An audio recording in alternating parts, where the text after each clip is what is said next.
Assalamualaikum warahmatullahi wabarakatuh. A'udzu billahi minasyaitonir rajim. Bismillahirrahmanirrahim. Alhamdulillahi rabbil alamin, wassalatu wassalamu ala asyrafil anbiya'i wal mursalin, Sayyidina wa habibina wa syafi'ina wa maulana Muhammadin sallallahu alaihi wasallam wa ala alihi wa ashabihi wa tabi'ina lahum bi ihsanin ila yaumiddin. Amma ba'd. Para alim ulama, para asatid, para tokoh, wabil khusus pengurus Masjid Jami Al-Hidayah, bapak-bapak, ibu-ibu, jamaah sholat subuh dan taklim subuh rahimakumullah. Dari lubuk hati kita yang paling dalam, marilah kita bersama-sama memanjatkan puji serta syukur kehadirat Allah Subhanahu wa ta'ala atas anugerah besar, anugerah agung yang Allah Subhanahu wa ta'ala berikan kepada kita pada pagi hari ini. Apakah anugerah besar, anugerah agung itu? Anugerah berupa hidayatut taufik. Dengan anugerah hidayatut taufik tersebut, Allah Subhanahu wa ta'ala memudahkan kepada kita untuk melangkahkan kedua belah kaki, melanggangkan kedua belah tangan, berada di rumahnya Allah Subhanahu wa ta'ala, melaksanakan sholat subuh dengan berjamaah, berzikir, berdoa, dan kita bersyukur lagi kepada Allah Subhanahu wa ta'ala. Allah memberikan kekuatan, kesabaran kepada kita untuk memperpanjang iktikaf kita, insyaallah sampai dengan waktu isyraq. Dan kita melaksanakan satu kewajiban lagi yang kadar kewajibannya melebihi kewajiban-kewajiban yang diwajibkan oleh Allah Subhanahu wa ta'ala, yaitu thalabul ilm. Sholawat beserta salam semoga dilimpahkan keharibaan kita baginda Nabi besar Muhammad sallallahu alaihi wasallam, kepada keluarganya, kepada sahabatnya, kepada tabi'in, kepada tabi'it tabi'in, dan juga kepada kita khususnya yang duduk dalam majelis ini. Harapan besar kita nanti di hari kiamat mendapatkan syafaatul uzma dari baginda Nabi besar Muhammad sallallahu alaihi wasallam. Hadirin kaum muslimin wal hadirat kaum muslimat rahimakumullah. Kita akan meneruskan pembahasan tauhid yang 1 bulan yang lalu kita pernah bahas. Mudah-mudahan masih ingat semuanya, karena satu-satunya pelajaran yang harus istiqomah ilmunya ada dalam diri kita, tidak boleh lepas, itu ilmu tauhid. Seperti yang Abah pernah sampaikan, kalau ilmu fikih pada saat kita mengetahui bab toharoh tidak serta-merta bahwa kita terus saja berwudu, karena berwudu itu ada waktunya dan dihubungkan dengan sholat, baik sholat wajib maupun sholat sunnah, atau ketika kita mau memegang mushaf Al-Quran.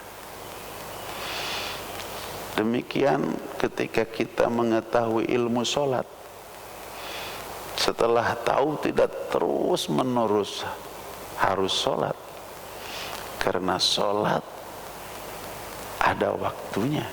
Inna sholata kanat alal mu'minina kitaban mawquta. Sesungguhnya sholat itu ditetapkan oleh Allah Subhanahu wa ta'ala untuk orang-orang yang beriman, mawquta, berwaktu-waktu, johor, asar, maghrib, isya dan subuh. Artinya ketika kita tahu ilmu sholat, maka tidak sholat terus, ada waktunya. Apalagi ilmu zakat, itu pun harus mereka yang nisab dan waktunya haul, harus 1 tahun 1 kali. Apakah lagi yang bernama haji? Apabila kita sudah tahu ilmu haji, tidak harus haji terus.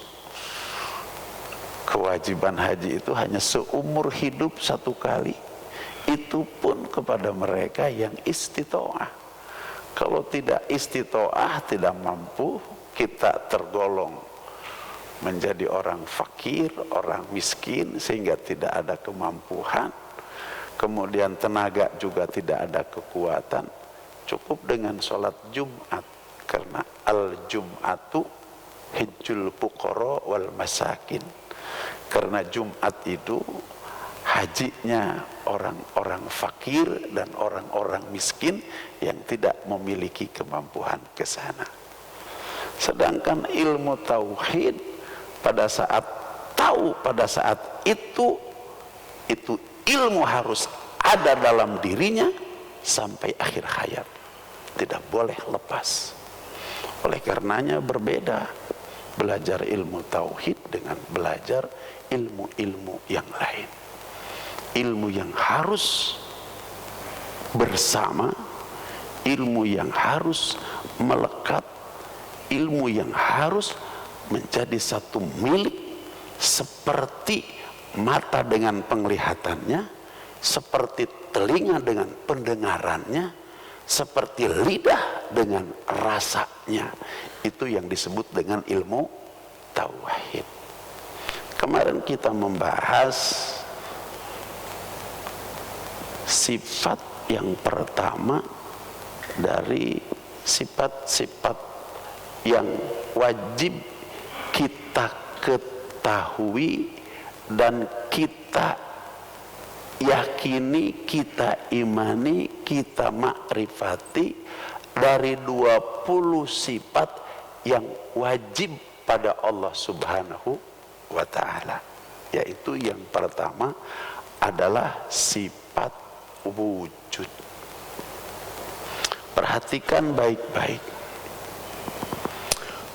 Wa yajibu alal mukallafi ayyak takidah wa ayyak rifa bi annallaha wujudun. Jadi seseorang tidak akan pernah sampai kepada makrifat, iman, yakin kepada wujudnya Allah kalau tidak tahu matan yang tadi.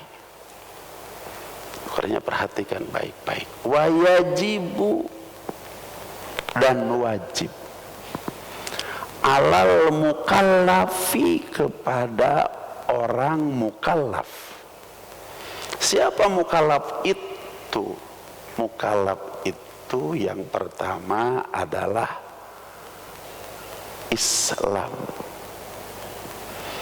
Yang kedua adalah berakal. Yang ketiga adalah balik. Laki-laki sudah usia 15 tahun atau lebih, perempuan sudah usia 9 tahun atau lebih. Kemudian yang keempat, tidak tuna rungu dan tidak tuna wicara, tidak tuli dan tidak gagu. Yang tuli, yang gagu nggak usah ngaji tauhid. Dan yang terakhir, sampai risalatut tauhid kepadanya. Jadi ada 5 syarat sebagai seorang mukallaf. Yang menjadi pertanyaan kepada kita pada pagi hari ini, untuk diri kita, kita Islam, kita berakal, kemudian kita sudah balik, kita tidak tunarungu, tidak tungawicara, dan yang kelima, sampai risalatut tauhid kepada kita. Apa risalatut tauhid itu?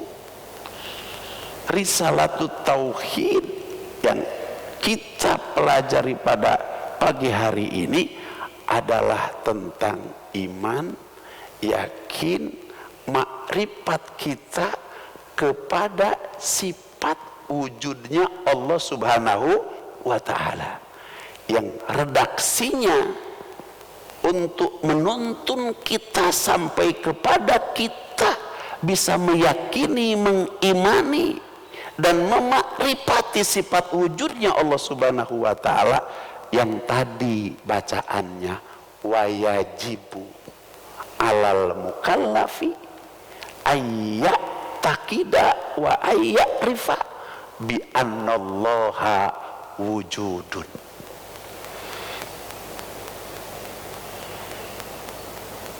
Wayajibu dan wajib. Kalau ada kata-kata wajib di dalam ilmu tauhid, berbeda dengan kata-kata wajib di dalam ilmu fikih. Kata-kata wajib di dalam ilmu tauhid,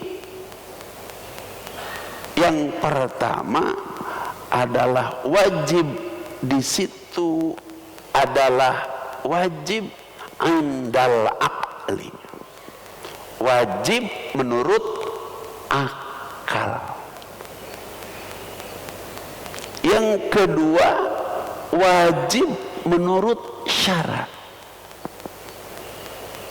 Yang pertama adalah wajib menurut akal. Kemarin sedikit sudah Abah bahas. Kenapa akal punya peran penting di dalam menjumpai wujud hakikinya Allah Subhanahu wa ta'ala? Karena bapak-bapak, ibu-ibu sekalian yang dirahmati oleh Allah Subhanahu wa ta'ala, Allah Subhanahu wa ta'ala setelah menciptakan kita dari ujung rambut sampai dengan ujung kaki, yang disebut dengan hawas atau hawasi, ada mata, ada telinga, ada hidung, ada tangan, dan ada kaki. Ini fasilitas-fasilitas yang diberikan oleh Allah Subhanahu wa ta'ala kepada kita, agar kita mendapatkan petunjuk dari fasilitas-fasilitas itu. itu dengan fasilitas mata yang Allah Subhanahu wa Ta'ala berikan kepada kita, kita dapat membedakan setiap rupa. Dengan fasilitas telinga yang Allah Subhanahu wa Ta'ala berikan kepada kita, kita dapat membedakan setiap suara. Dengan fasilitas hidung yang Allah berikan kepada kita, kita dapat membedakan setiap wangi, setiap bau. Dengan fasilitas lidah, kita dapat membedakan setiap rasa. 1001 rasa dapat dibedakan dengan lidah. Dengan fasilitas tangan, pekerjaan apa yang tidak diselesaikan. Dengan fasilitas kaki, tujuan mana yang tidak bisa dicapai. Pertama, ini dalam bentuk hawasi namanya. Ini fasilitas daripada Allah Subhanahu wa Ta'ala. Kemudian setelah Allah Subhanahu wa Ta'ala berikan fasilitas-fasilitas itu, Allah Subhanahu wa Ta'ala berikan kepada kita ruh. Karena semua hawasi dari ujung rambut sampai dengan ujung kaki, kalau Allah tidak berikan ruh, maka itu tidak berfungsi apa-apa. Akan tetapi ada di atas ruh yang bernama akal. Apa itu akal? Al-aqlu huwa sirrur ruhani yudraku bihil ulumu ad-daruriyat wan nazuriyat mahaluhu fil qalbi wa nuruhu fi dimaghi. Yang disebut dengan akal itu sesuatu nur yang sangat lembut, lebih lembut daripada ruh. Diketahui dengan akal yang mudah, yang nampak, dan diketahui pula oleh akal yang tidak nampak. Kalau mata kan mengetahuinya cuma yang nampak, telinga mengetahuinya cuma yang nampak, hidung mengetahui hanya yang nampak, tangan dapat meraba hanya yang nampak. Tapi akal dapat mengetahui sesuatu yang tidak nampak, yang tidak bisa dijangkau oleh mata, tidak bisa dijangkau oleh telinga, tidak bisa dijangkau oleh hidung, tidak bisa dijangkau oleh tangan, tidak bisa dijangkau oleh kaki. Maka akal mampu menjangkaunya, memiliki kekuatan, kehebatan yang sangat-sangat luar biasa. Yudraku bihi ulumud daruriyat wan nadhuriyat. Diketahui yang mudah dan yang paling susah sekalipun. Tidak ada yang paling susah sekalipun dapat ditemukan oleh akal ini, sampai kepada menemukan zat Allah Subhanahu wa Ta'ala. Kita kan bersyahadat, asyhadu alla ilaha illallah, aku bersaksi tiada Tuhan selain Allah. Kapan menyaksikan adanya Tuhan? Kapan? Kalau bersaksi itu harus lihat, harus berada di situ, betul? Kalau kita dalam persidangan, engkau menjadi saksi, melihat, berada di situ.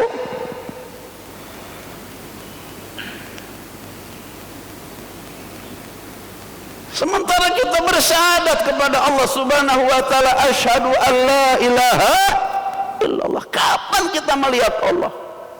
Kapan kebersamaan kita dengan Allah? Sehingga kita berani menyatakan, aku bersaksi tiada Tuhan selain Allah.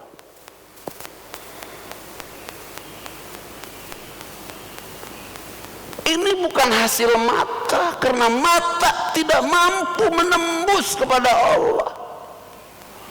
Ini bukan hasil telinga, sehebat apapun telinga dapat membedakan setiap suara, tidak mampu menjumpai Allah.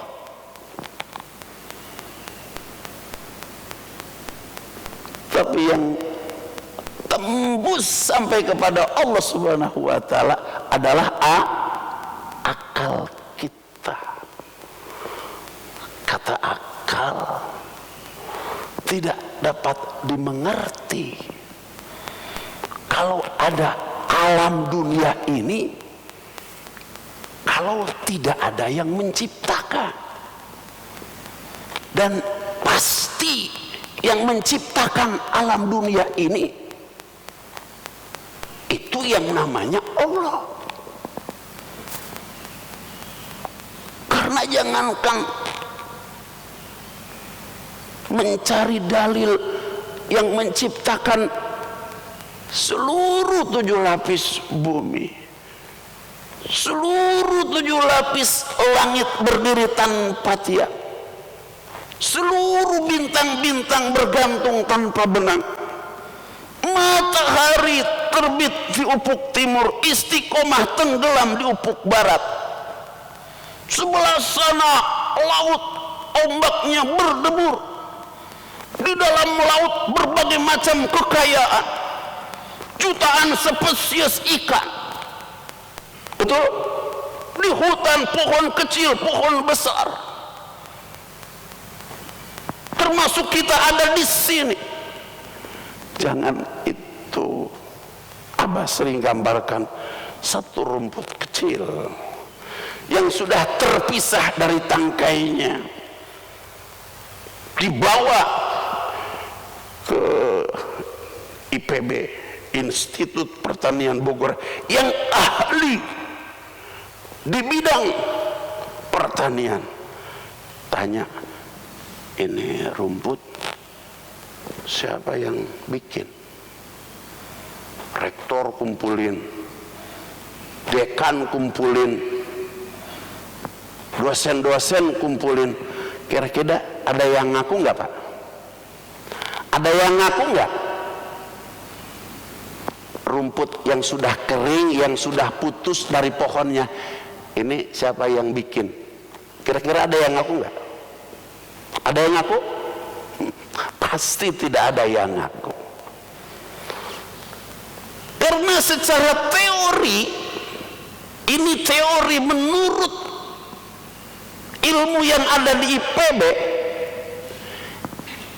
ini satu lembar rumput tidak mungkin ada kalau tidak ada tangkai. Itu tangkai tidak mungkin ada kalau tidak ada akar. Itu akar tidak mungkin ada kalau tidak ada bibit. Itu bibit tidak mungkin tumbuh kalau bukan ditanam dalam tanah. Sudah ditanam dalam tanah pun tidak akan tumbuh kalau tidak ada air. Sampai di sini dulu. Kira-kira yang menciptakan benih siapa? Jawab. Yang menciptakan tanah siapa? Yang menciptakan air siapa? Kemudian tumbuh. Apalagi kalau kita teruskan dari biji yang ditanam dalam tanah, kemudian tanah berair sehingga menumbuhkan pohon, menumbuhkan dahan, menumbuhkan ranting, menumbuhkan daun, menumbuhkan bunga, menumbuhkan buah. Buah pun terus berproses. Ketika buahnya masih kalau bahasa Sundanya pentil, kalau bahasa Indonesia apa tuh pentil? Nggak ada bahasa Indonesianya. Hah? Setiap pentil itu pasti warnanya hijau. Nah, ketika warnanya hijau juga rasanya pahit. Yang menjadi pertanyaan, yang ngecat hijau kepada buah pentil siapa? Ada yang sanggup ngecat hijau setiap buah pentil? Ada. Dan setiap pentil rasanya. Terus yang ngirim rasa pahit siapa? Yang ngirim rasa pahit siapa?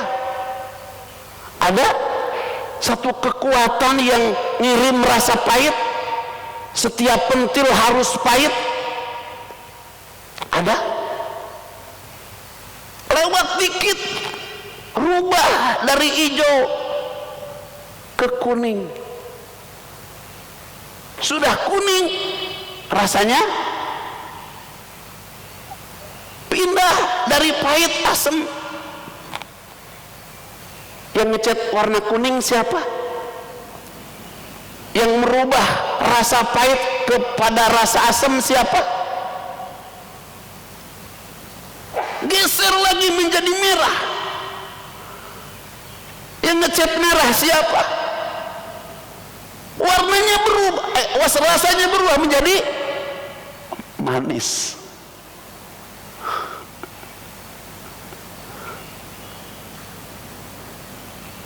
Itu siapa kira-kira? La ilaha illallah.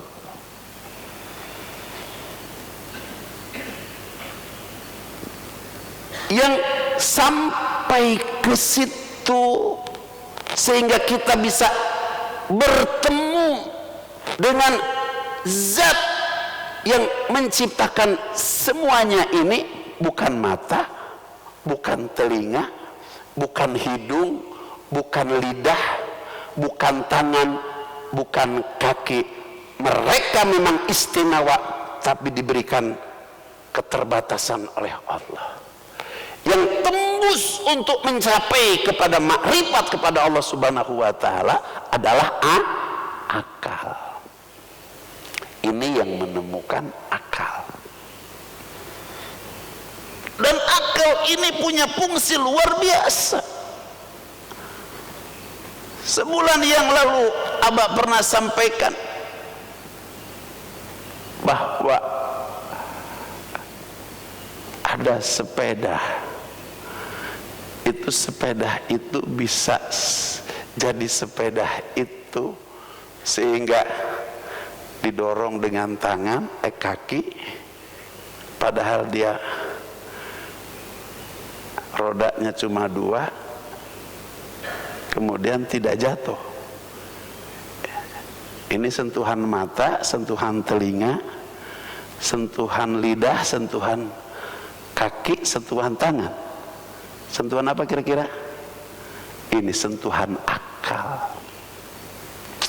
Naik lagi kepada motor. Itu motor bisa kayak begitu, digas itu. Ini sentuhan akal. Naik lagi kepada mobil. Itu sentuhan akal. Naik lagi kepada kereta. Itu sentuhan akal. Naik lagi kepada pesawat terbang. Itu bendanya semua benda jatuh, tapi kenapa bisa terbang? Karena dalam benda itu ada sentuhan akal. Ada lagi di kapal laut, itu benda semuanya benda tenggelam, kenapa bisa terapung dan bisa sampai dari satu pulau ke pulau yang lain? Itu adalah karena di dalam benda itu ada sentuhan akal.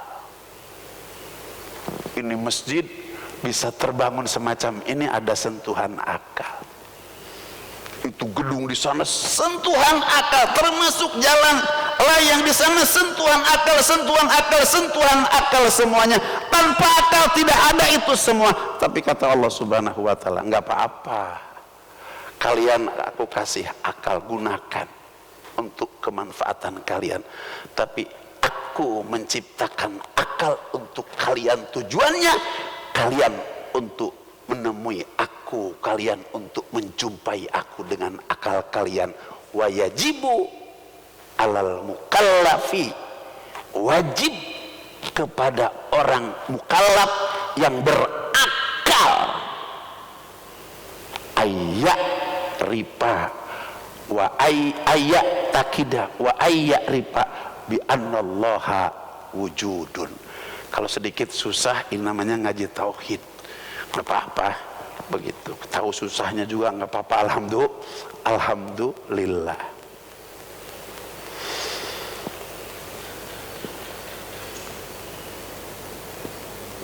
Wajibu dan wajib. Yang pertama indal akli, menurut akal. Sehingga kita memerankan akal, sehingga sampai kepada kita bermusyahadah dengan Allah Subhanahu wa ta'ala, sehingga kita dapat mengucapkan asyhadu alla ilaha illallah, aku bersaksi tiada Tuhan selain Allah. Ini kita bisa sampai ke sana karena kita memerankan akal. Kita memerankan akal. Walaupun tidak berjumpa dengan Allah secara fisik, akan tetapi secara ruhiyah, bahwa kita sudah menjumpai Allah Subhanahu wa ta'ala dengan akal kita. Paham? Jadi kalau sekarang boleh asyhadu alla ilaha illallah. Syahadat sekarang insya Allah syahadat yang sudah memiliki nilai makrifat kepada Allah Subhanahu wa ta'ala. Karena syahadat terbagi kepada dua bagian. Kalau belum mengaji ini, syahadatnya masih syahadat syar'an. Tapi sekarang kita sudah ngaji, menjadi syahadat munjin namanya. Apa itu syahadat syar'an? Syahadat syar'an itu syahadatnya seseorang masuk dari agama lain kepada agama Islam, atau dari tidak beragama kepada agama Islam. Asyhadu alla ilaha illallah, itu namanya syahadat syar'an. Syarat seseorang masuk Islam. Punya kekuatan? Punya. Tapi kekuatannya terbatas. Untuk apa? Kawin boleh. Syahadat, saya terima nikahnya. Untuk apa? Motong ayam boleh. Potong ayam muslim. Jadi saksi boleh. Transaksi. Tapi syahadat syar'an tidak memiliki kekuatan untuk tidak bisa dibakar oleh 7 lubang api neraka. Apalagi punya kekuatan untuk masuk ke dalam surganya Allah Subhanahu wa ta'ala. Tidak bisa. Jadi dari syahadat syar'an harus ditingkatkan kepada syahadat munjin. Apa itu syahadat munjin? Syahadat yang dapat menyelamatkan daripada 7 lubang azab api neraka dan dapat mendorong kita masuk ke dalam surganya Allah Subhanahu wa ta'ala. Asyhadu alla ilaha illallah. Seperti kita sekarang setelah Abah uraikan, tergambar bahwa Allah Subhanahu wa ta'ala itu adalah ada. Wa yajibu alal mukallafi ayya takida wa ayya rifa bi annallaha wujud. Kalau demikian, Allah itu ada.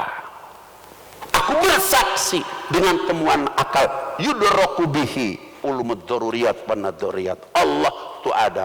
Aku bersaksi Allah itu ada. Kesaksian yang ini syahadatnya disebut dengan munjin. Syahadat yang akan dapat menyelamatkan kita daripada 7 lubang azab api neraka dan akan meloloskan kita masuk ke dalam surganya Allah Subhanahu wa ta'ala. Kita teruskan. Wajib yang pertama adalah indal akli, menurut akal. Sedangkan wajib yang kedua, wajibu di sini indas syar'i. Tidak cukup walaupun akal sudah menemukan Allah. Kalau tidak memiliki legalitas yang memberikan kekuatan terhadap temuan akal itu berupa dalil nakli. Kalau tadi dalilnya dalil akali, kalau yang kedua ini dalil nakli sebagai legalisasi terhadap temuan akal, itu harus ada sebuah dalil yang disebut dengan dalil nakli. Apa dalil naklinya? Bahwa Allah Subhanahu wa ta'ala itu adalah wujud setelah ditemui oleh akal. Yuk kita lihat firman Allah Subhanahu wa ta'ala di dalam Al-Quran surat Ar-Ra'd ayat 16. A'udzu billahi minasyaitonir rajim. Qul man rabbus samawati wal ardi qulillah. Qul, Muhammad ucapkan, man rabbus samawati wal ardi, siapa Rabb 7 lapis langit dan siapa Rabb 7 lapis bumi. Perhatikan baik-baik. Kalau ada kata-kata Rabb di dalam Al-Quran, itu pastikan maknanya ada 4.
Ucapkan oleh engkau Muhammad, Umar, siapa Rabbus samawati wal ardu, siapa Rabb itu, pastikan maknanya ada 4.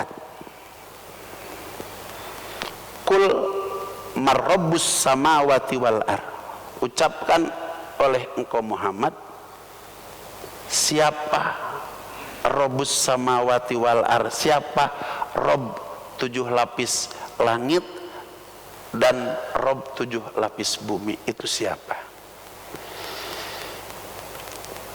Rabb itu maknanya ada 4. Yang pertama, makna Rabb itu bimakna al-khaliq. Makna Rabb yang kedua, maknanya as-sahib. Makna Rabb yang ketiga adalah Al-Malik, dan makna Rabb yang keempat adalah Al-Hafiz. Al-Khaliq, As-Sahib, Al-Malik, Al-Hafiz.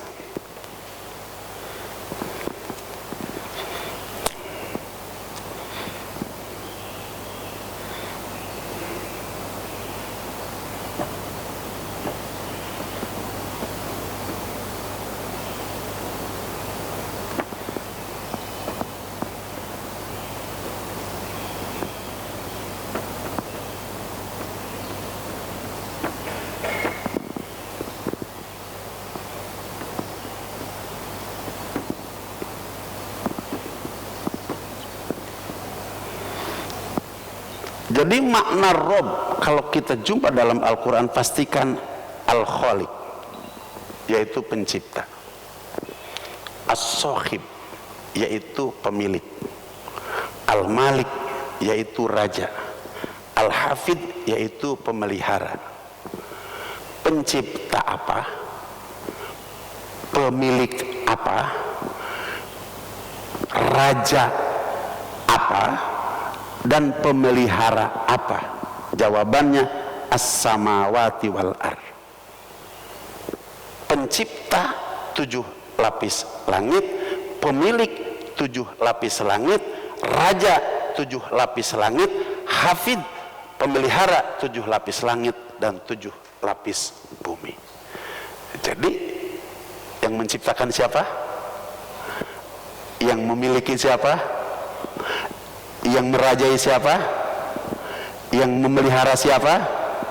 Kalau tidak ada pemeliharaan Allah, kira-kira langit yang membentang tanpa tiang udah roboh belum? Kalau tidak ada pemeliharaan Allah, itu matahari istiqomah, terbit di ufuk timur, tenggelam di ufuk barat, kira-kira kalau kekuatan manusia ada yang mampu? Begitu. Yang menciptakan 7 lapis langit, 7 lapis bumi, yang memiliki 7 lapis langit, 7 lapis bumi, yang merajai 7 lapis langit, 7 lapis bumi, yang memelihara 7 lapis langit, 7 lapis bumi.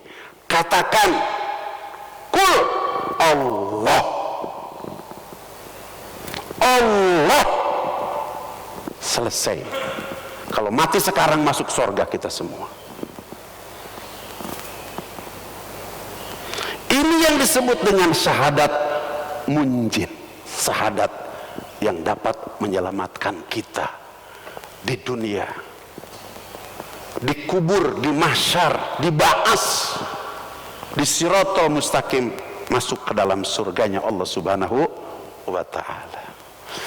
Jadi sebelum ngaji ini, syahadat kita masih syahadatnya syahadat syar'an. Kawin boleh, kuat untuk kawin boleh syahadat yang itu, tapi untuk masuk surga belum kuat syahadat yang itu, harus ngaji tauhid dulu. Kita teruskan.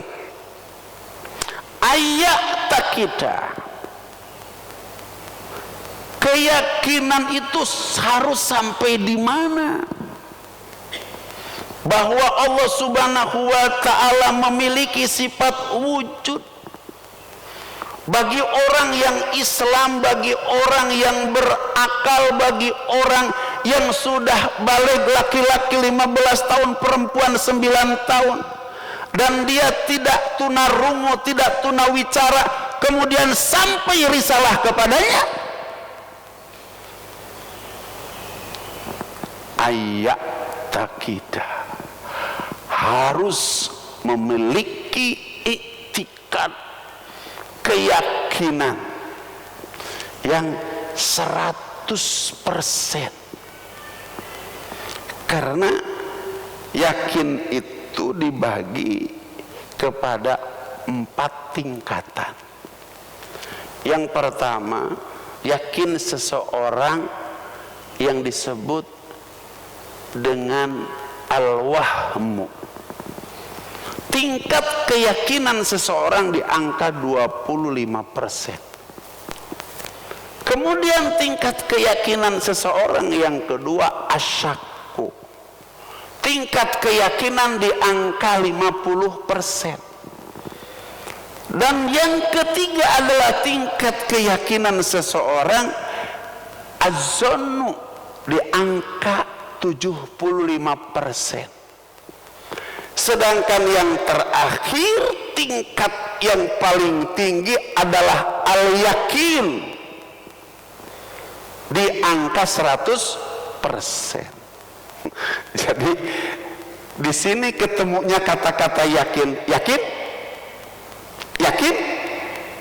Artinya kalau sudah yakin, pastikan 100% apa? Yakin kita kepada Allah, bahwa Allah itu adalah wujud 100%. Tidak ada sedikit keraguan, sedikit pun. Bulat 100%. karena ayatnya dari sana, wa'budullaha wa la tusyriku bihi syai'a, ain wahidullaha, hendaklah kamu mentauhidkan kepada Allah bahwa Allah subhanahu wa ta'ala itu adalah ada, dan adanya Allah subhanahu wa ta'ala 100%, tidak ada keraguan walaupun hanya sebesar melekur, sebesar atom.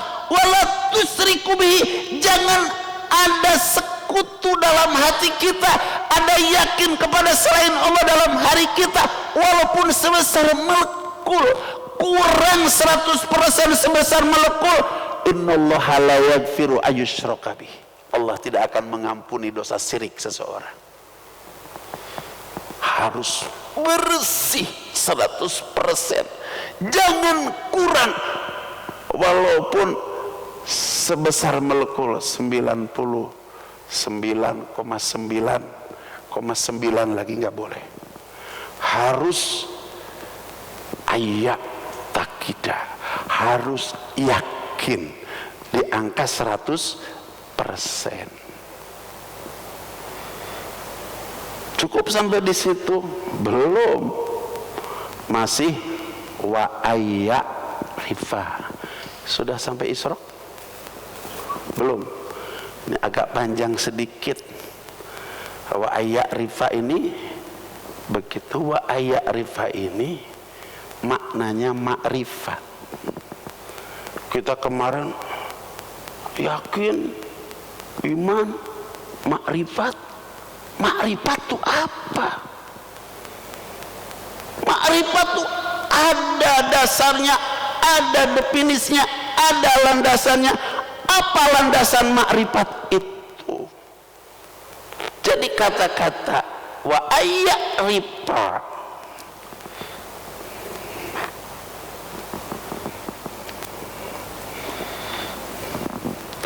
ini ngajinya ngaji santri. Jadi bapak-bapak hari ini jadi santri, karena dulu nggak nyantri, nyantrinya sekarang.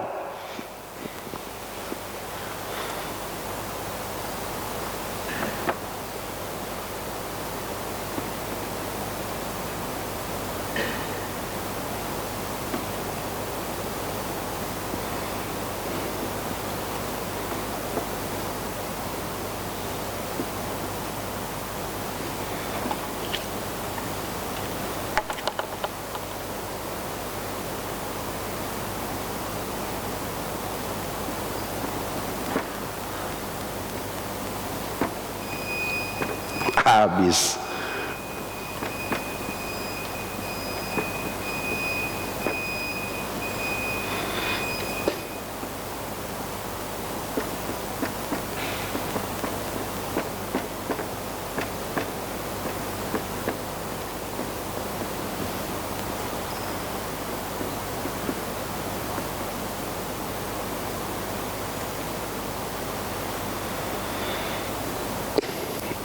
Jadi kita baru sampai di sini ayat takidah.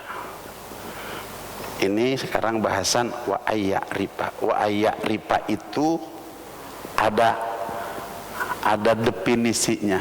Idrokun jajimun bihaitsu la yaqa'u ma'ahu taradudu muwafiqun lil waqi'i nasyi'un andalilin ma'al iddi'ani wal qabul. Definisinya saja baru tahu begitu, bagaimana isinya. Dan untuk bisa menyampaikan ke situ, tapi akan Abah coba gambarkan karena waktu Isyraq sudah habis. Wa ayyarifa, setelah kita mengiktikadkan 100%, tidak cukup bertauhid sampai di situ, tapi harus sampai kepada ma'rifatullah yang disebut dengan apa namanya oleh Ibnu Rusan awalu wajibin alal insani ma'rifatul ilahi bil istiqonite. Ini ayat rifa idrokun jajibun, pengetahuan yang sangat mendalam seperti yang kita sudah paparkan tadi. Jajimun, bihaitsu la yaqa'u ma'ahu taraddudu.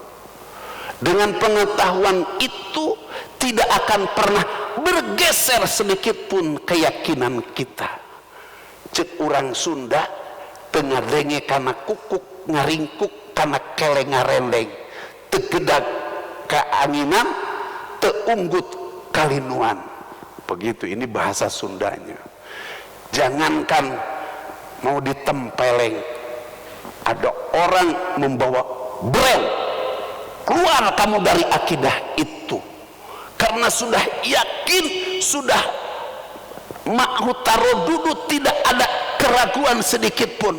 Saya rela ruh keluar dari jasad daripada akidah keluar daripada hati.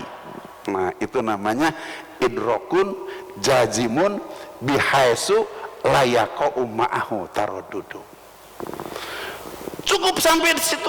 Tidak, harus muwafiqun lil waqi'i, yang kita yakini, yang sudah 100% itu, yang tadi sudah diurai sehingga kita bertemu dengan sebuah keyakinan yang sudah kita yakini 100%, yang tidak ada keraguan sedikit pun. Allah tuh, itu yang saya yakini, harus muwafiqun lil waqi'i. Allahnya bukan Allah yang ini, bukan Allah yang itu, tapi Allah yang hakiki. Karena ada Allah yang ini, ada Allah yang itu. Kalau di sebelah sana ada orang yang punya keyakinan kepada Allah yang ini. Ada Allah Bapa, ada Allah Emak, ada Allah Anak. Ini tidak muwafik, tidak muwafik. Masa ada Allah Bapa, ada Allah Emak, ada Allah Anak? Kan yang Bapa, yang Emak, yang Anak mah makhluk. Berarti ini bukan Allah, tapi makhluk. Bukan saja salah akidah, akan tetapi sebuah penghinaan besar kepada Allah. Ada Allah Bapa, Allah Emak, Allah Anak. Emang kalau yang beranaknya manusia, ada bapaknya, ada emaknya, ada anaknya. Tapi kalau yang beranaknya tikus, ada emak tikus, bapak tikus, anak tikus, berarti menyamakan Allah dengan tikus. Ini penghinaan besar, penghinaan besar kepada Allah Subhanahu. Bukan yang itu, juga bukan yang ini. Karena ada yang ini, ada keyakinan yang 100% diyakini oleh orang sono, Wisnu, Brahma, Siwa, betul? Yakin 100% mereka, tapi tidak muwafiq lil waqi'. Allah tuh bukan yang itu, tapi yang kita yakini adalah Allah yang hakiki, la ilaha, yang itu. Untuk sampai ke situ, 1 bulan yang akan datang, tunggu episode berikutnya. Nanti kita nampak di hadapan kita, oh yang ini Allah yang saya yakini. Oh nih Allah yang menciptakan 7 lapis langit, 7 lapis bumi, yang menciptakan akhirat, yang menciptakan neraka, yang menciptakan surga. Sehingga kita besok kita akan kembali kepada zat yang kita yakini, yang memiliki surga, di mana tempat asal kita kembali. Tapi kalau yakin kepada yang ini, yakin kepada yang itu, baliknya wallahi tidak akan ke tempat asal kita, di mana Allah telah menciptakan surga. Insya Allah ini saja dulu. Jadi ngaji wujud aja mungkin bisa 3-4 kali pertemuan. Hadanallahu wa iyyakum ajmain wa adkhalana fi zumratil muwahhidin fi jannatin naim. Aqulu qouli hadza fastaghfiru innahu wal ghafurur rahim. Subhanallahi wa bihamdihi subhanallah. Asyhadu an la ilaha illa anta astaghfiruka wa atubu ilaik. Ya Allah, berikan kami semua ya Allah, masih belajar, saya juga belajar menyampaikan, semua juga belajar untuk keyakinan terhadap dirimu. Berikan kami petunjuk untuk sampai makrifat kepadamu yang hakiki ya Rabb. Birahmatika wa izzika wa khirsika ya akramal akramin wa ya mujibas sailin. Subhana rabbika rabbil izzati amma yasifun wa salamun ala mursalin walhamdulillahi rabbil alamin. Billahi taufiq wal hidayah. Wassalamualaikum warahmatullahi wabarakatuh.